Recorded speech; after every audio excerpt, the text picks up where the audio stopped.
big movies to review this morning. We start with Steve Jobs. Very excited here. Danny Boyle, who gave us great gems like Trainspotting and Slumdog Millionaire, tackles the Steve Jobs story. And this is a different approach to a biopic, but Michael Fassbender basically a shoo-in for an Oscar in this film. Really? Take a look.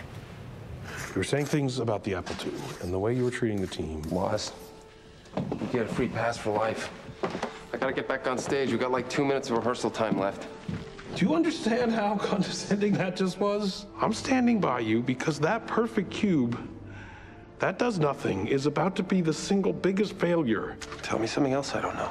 What do you do? Oh, there you have it. The script is from Aaron Sorkin. So right away, you get an idea of the power of the screenwriting, and the words just jump out of the page from the actors' mouths and just hit you like a punch in the face. And local boy Seth Rogen there as Steve Wozniak. This is a very interesting film mechanically because it is structured in 3 different acts, much like a stage production. So it's Jobs backstage before 3 key product launches starting in 1984, and all the people that he's interacting with, they kind of bring you up to speed and sort of tell you about the story and the context of what's going on. Now, Wozniak says this stuff didn't actually happen like this. The events in the movie did, and you know, what was happening with a lot of the character interplay happened at different times. Not structurally exact like this, but I like that Boyle and Sorkin took this approach because it's a very interesting way, an innovative way to make a film. So it's a general overview of what might have happened behind the scenes as opposed to an accurate reflection of what actually happened. Exactly, and that's why it is a biopic with a docudrama kind of feel, but it's very different.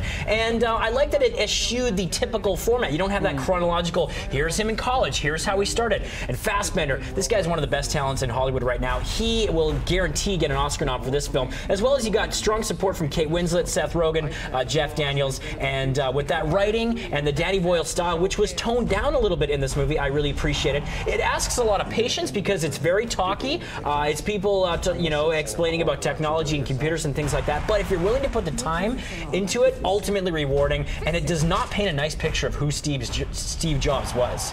Yeah, at times very vilifying.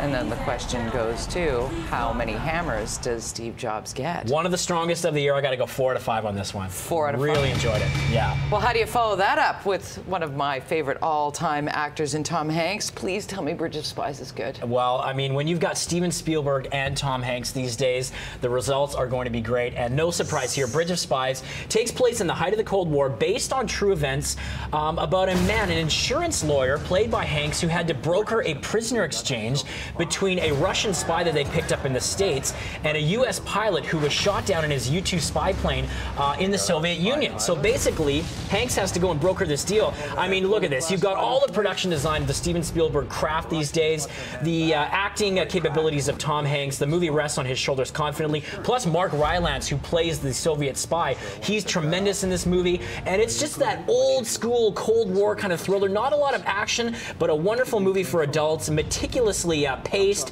and detailed and so emotional, and examined so many different morals and issues of the day that draw a lot of parallels to what's happening in the States right now. So a beautiful film. Again, it requires a little bit of patience because it's not action-based, but a thinking person's movie for sure. Another hit for Spielberg and Hanks. I love the Spielberg sort of colorizing of just little poignant moments. You get that little pop. Janusz Kaminski is his longtime cinematographer.